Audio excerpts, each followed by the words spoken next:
नमस्कार, मेरा नाम है आनंद कुमार और आप देखना शुरू कर चुके हैं समाचार सार, जिसमें हम दिखाते हैं आपको ऐसी राष्ट्रीय खबरें जिनसे हो आपका सीधा सरोकार। ये एपिसोड नंबर 34 है और तारीख है 16 अगस्त 2023। तो सबसे पहले आज 16 अगस्त 2023 के मुख्य समाचार। चीन के साथ सीमा मुद्दे पर कांग्रेस ने सरकार पर साधा निशाना। परागमन में नेपाल से आयातित लगभग 5 टन टमाटर उत्तर प्रदेश में रियायती दर पर बेचा जाएगा। एनसीसीएफ एनडीआरएफ की टीमों ने पंजाब के गुरदासपुर में बाढ़ से प्रभावित इलाकों में बचाव अभियान शुरू किया। हिमाचल में बारिश का कहर जारी है और स्कूल कॉलेज बंद कर दिए गए हैं। मरने वालों की संख्या 57 तक पहुंच चुकी है। भारत और यूके पर रुझान रेखा उच्चायुक्त विक्रम दोराईस्वामी ने कहा है कि एफटीए बहुत सकारात्मक है और जादवपुर विश्वविद्यालय के छात्र की मौत के मामले में 6 और गिरफ्तार हो गए हैं। दिल्ली में खतरे के निशान को पार करने के बाद यमुना का जल स्तर घटना शुरू हो गया है। चंद्रयान 3 का 5वां और अंतिम कक्षा न्यूनीकरण का जो पैंतरेबाजी का दौर था वो पूरा हो चुका है और 17 अगस्त को लैंडर अलग हो जाएगा। अब समाचार विस्तार से। कांग्रेस ने 16 अगस्त को चीन के साथ सीमा की स्थिति को लेकर मोदी सरकार पर निशाना साधा और पूछा कि वो भारत माता की रक्षा के लिए बयानबाजी से आगे कब बढ़ेगी और सीमा पर यथास्थिति कब बहाल होगी।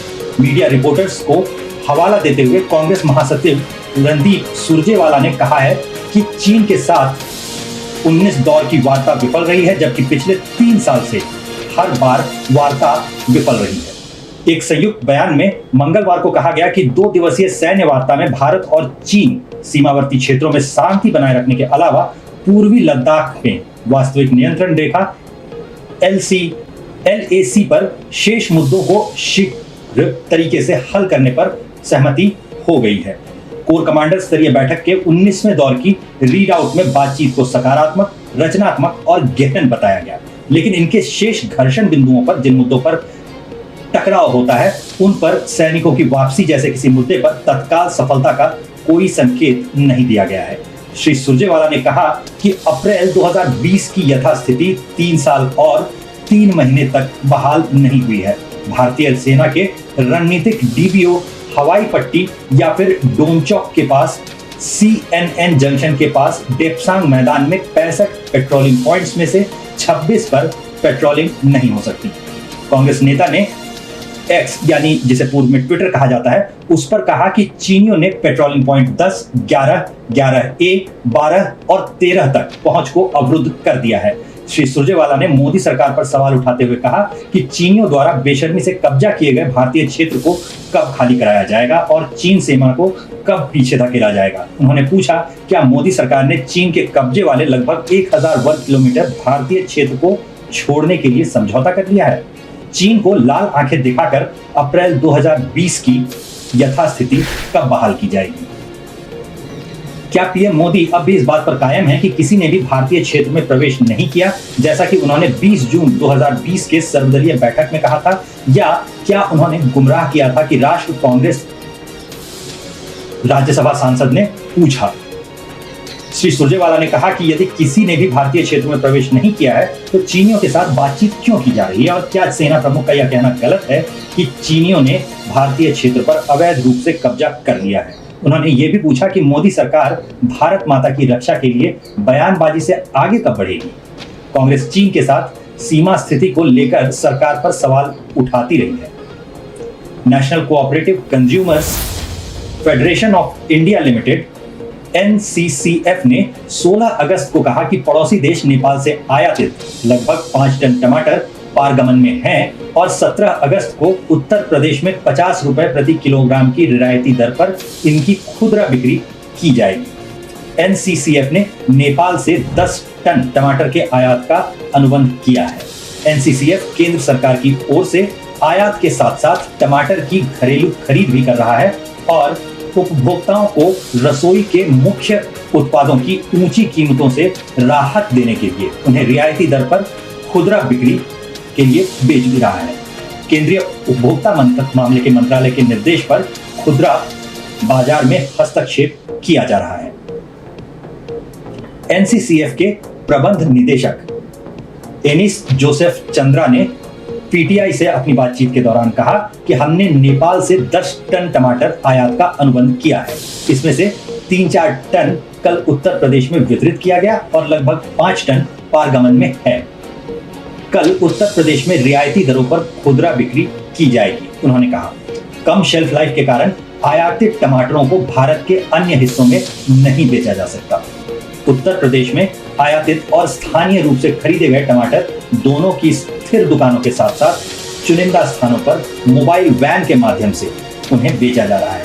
उन्होंने कहा कि देश के प्रमुख उत्पादक राज्यों से खरीदे गए टमाटर दिल्ली एनसीआर और राजस्थान में 50 रुपए प्रति किलोग्राम की रियायती दर पर बेचे जा रहे हैं। नेपाल से टमाटर के आगे आयात के बारे में पूछे जाने पर जोसेफ चंद्रा ने कहा कि नेपाल से आयात क्रमबद्ध तरीके से किया जाएगा क्योंकि कुछ राज्यों की मंडियों में घरेलू आवक शुरू हो गई है। उन्होंने कहा कि मध्य प्रदेश और आंध्र प्रदेश में टमाटर की नई फसल की आवक थोक मंडियों में शुरू हो गई है और कीमतें भी कम हो रही हैं। सरकारी आंकड़ों के अनुसार टमाटर की अखिल भारतीय औसत थोक कीमत 15 अगस्त को घटकर 88 रुपए 22 पैसे प्रति किलोग्राम हो गई, जबकि एक महीने पहले ये 97 रुपए 56 पैसे प्रति किलोग्राम थी। आंकड़ों से पता चलता है कि इसी तरह टमाटर की अखिल भारतीय औसत खुदरा कीमत एक महीने पहले 187 रुपए प्रति किलोग्राम थी, जो कि अब घटकर 107 रुपए 87 पैसे प्रति किलोग्राम हो गई है। प्रमुख खरीद केंद्रों पर भारी बारिश के कारण टमाटर की कीमतों पर दबाव बढ़ गया है और अधिकारियों ने कहा कि राष्ट्रीय आपदा प्रतिक्रिया बल एनडीआरएफ की कई टीमों ने 16 अगस्त को गुरदासपुर के कई इलाकों में लोगों को निकालने के लिए बचाव अभियान जारी किया। इस पोंग बांध से अतिरिक्त पानी छोड़े जाने के कारण ये गांव जलमग्न हो गए थे। व्यास नदी पर बना पोंग बांध अपने जलग्रहण क्षेत्रों में भारी बारिश के बाद लबालब भर गया है। गुरदासपुर के उपायुक्त हिमांशु अग्रवाल ने कहा कि मंगलवार को पोंग बांध से पानी छोड़े जाने के बाद व्यास नदी में जलस्तर बढ़ गया। उन्होंने कहा कि व्यास नदी पर तटबंध टूटने से चेचिया चोरियां, पखोवाल, खेरहा, दलेलपुर, पदाना, छीनाबेट, नडाला, जगतपुर कलां, कोहलियां और खरियां सहित कई गांवों में बाढ़ आ गई है। जिला प्रशासन ने निचले इलाकों और व्यास नदी के किनारे रहने वाले लोगों को सुरक्षित स्थान पर जाने के लिए कहा है। कई ग्रामीणों को अपने कंधों पर जरूरी सामान लेकर बाढ़ प्रभावित इलाकों से सुरक्षित स्थानों की ओर जाते हुए देखा जा सकता है। कुछ ग्रामीणों ने बाढ़ वाले इलाके में फंसे लोगों को अन्य स्थानों पर ले जाने के लिए अपने खुद की ट्रैक्टर ट्रॉली भी इस्तेमाल की। उपायुक्त ने कहा है कि जिला प्रशासन की कई टीमें पहले से ही बचाव एवं राहत कार्य में लगी हुई हैं और उन्होंने बताया कि मंगलवार रात पहुंची एनडीआरएफ की टीमों ने बुधवार को सुबह बचाव कार्य शुरू किया है। श्री अग्रवाल ने कहा कि भारतीय सेना और सीमा सुरक्षा बल बीएसएफ की टीमें भी बचाव अभियान में लगी हुई हैं। उन्होंने लोगों से बचाव दल के साथ सहयोग करने की अपील की और साथ ही कहा कि जिला प्रशासन किसी भी स्थिति से निपटने के लिए पूरी तरह तैयार है। उपायुक्त ने कहा कि मुकेरियां गुरदासपुर के बीच की सड़क के जलमग्न हो जाने के कारण मुकेरिया पुल पर वाहनों का आवागमन बंद कर दिया गया है।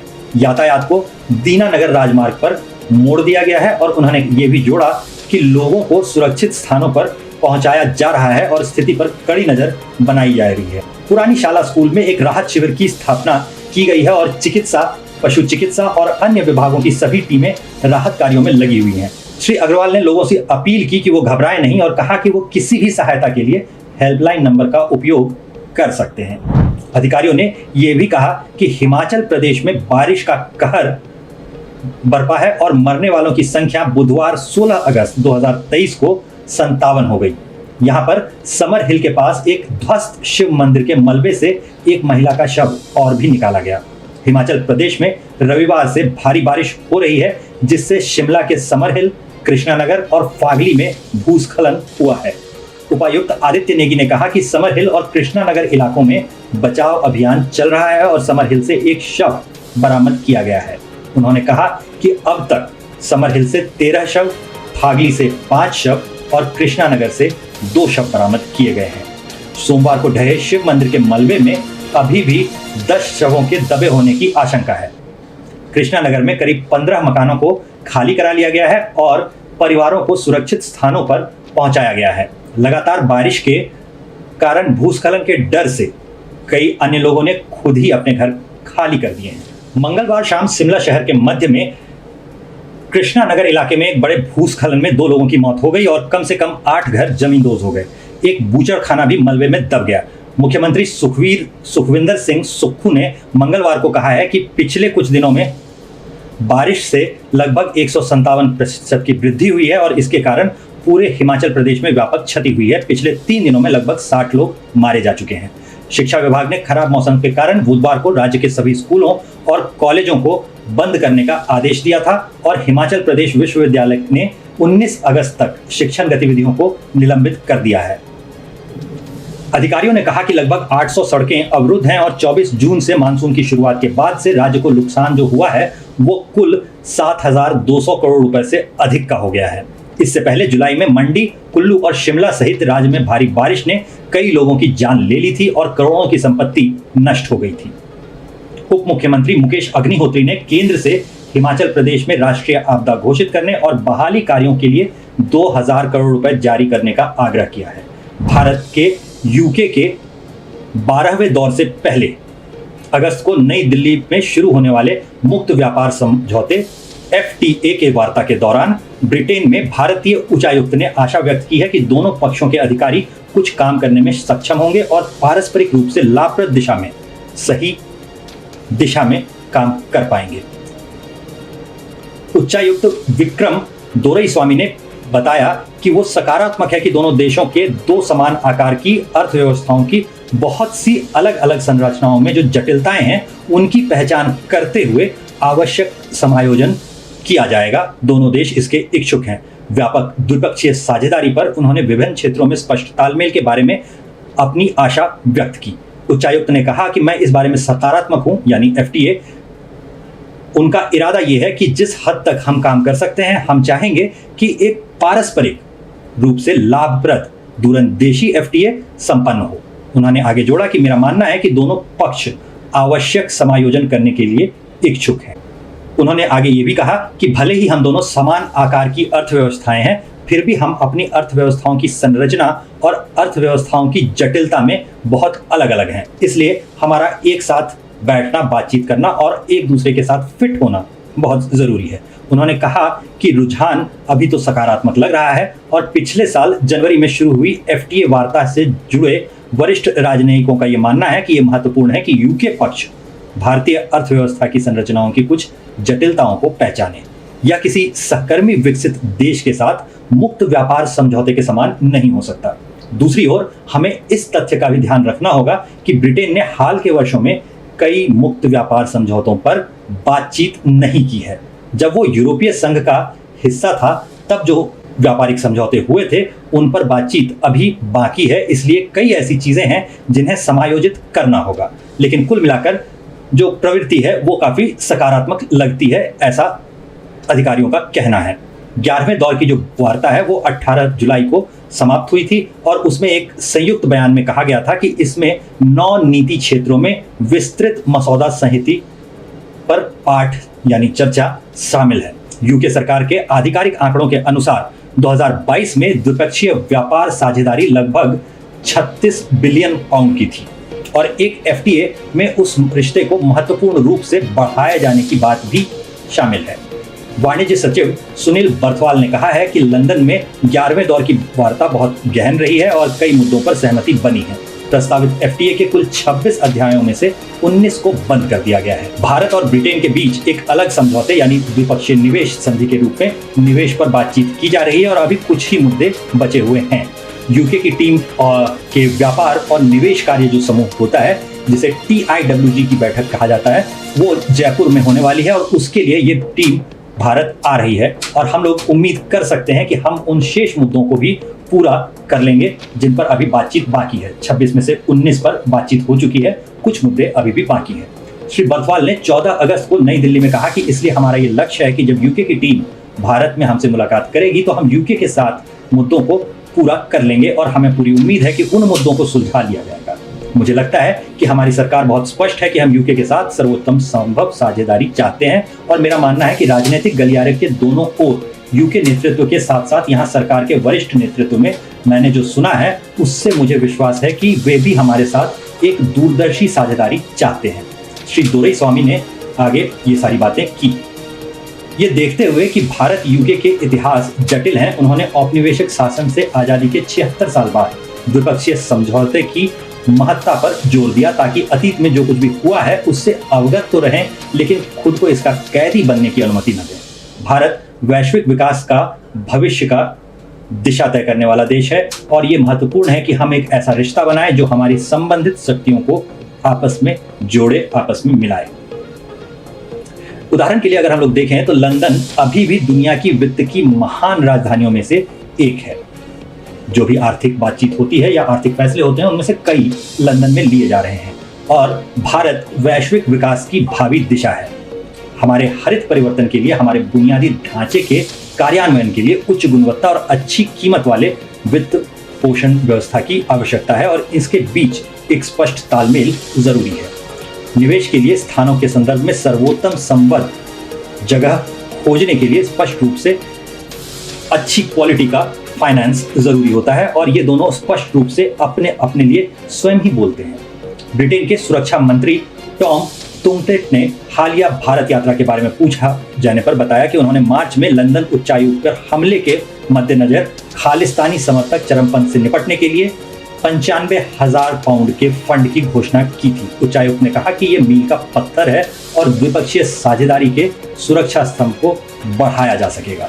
हम एक अनिश्चित और अक्सर चुनौतीपूर्ण दुनिया में रहते हैं जो लगातार बढ़ती जा रही है। यूके और भारत जैसे देशों के लिए ये एक समझदारी का मौका है।